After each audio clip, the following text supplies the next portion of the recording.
The Sex Pistols rock group who created the British punk movement of the late 1970s and who with the song God Save the Queen, became a symbol of the United Kingdom's social and political turmoil. The original members were vocalist Johnny Rotten, guitarist Steve Jones, drummer Paul Cook, and bassist Glen Matlock. A later member was bassist Sid Vicious. Thrown together in September 1975 by manager Malcolm McLaren to promote Sex Pistols' his London clothing store, the Sex Pistols began mixing 1960s English pop music influences with those of 1970s rock renegades in an attempt to strip rock's complexities to the bone.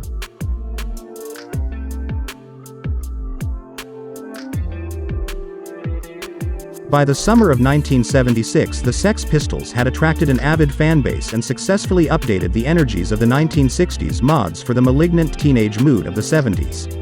Heavily stylized in their image and music, media-savvy, and ambitious in their use of lyrics, the Sex Pistols became the leaders of a new teenage movement, called punk by the British press in the autumn of 1976. Their first single Anarchy in the UK was both a call to arms and a State of the Nation address. When they used profanity on live television in December 1976, the group became a national sensation.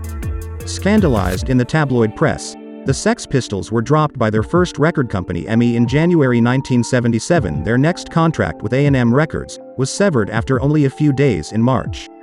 Signing quickly with Virgin Records, the Sex Pistols released their second single God Save the Queen in June 1977 to coincide with Queen Elizabeth II's Silver Jubilee, the 25th anniversary of her accession to the throne.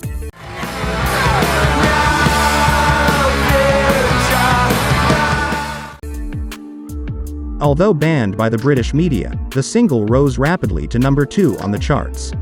As Public Enemy's number 1, the Sex Pistols were subjected to physical violence and harassment. Despite a second top 10 record Pretty Vacant, the Sex Pistols stalled.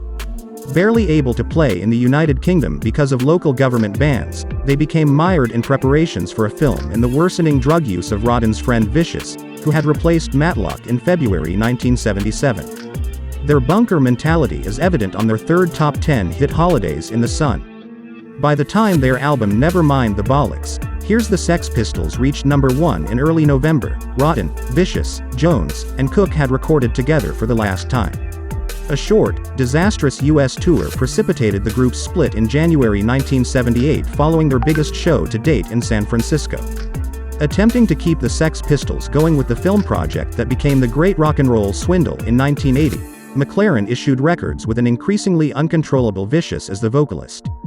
A cover version of Eddie Cochran's Come On Everybody became the group's best-selling single following Vicious's fatal heroin overdose in New York City in February 1979 while out on bail charged with the murder of his girlfriend, Nancy Spungen.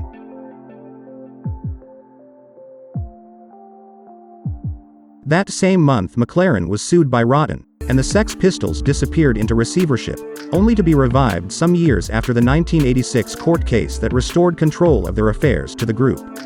A reunion tour in 1996 finally allowed the original quartet to play their hit songs in front of supportive audiences, and it was followed by further reunion tours in 2002 and 2007. This anticlimactic postscript, however, did not lessen the impact of their first 4 singles and debut album, which shook the foundations of rock music and sent tremors through British society. Another documentary film, The Filth and the Fury, told from the point of view of the artists, was released in 2000. In 2006, the Sex Pistols were inducted into the Rock and Roll Hall of Fame, though they scornfully declined to attend the ceremony.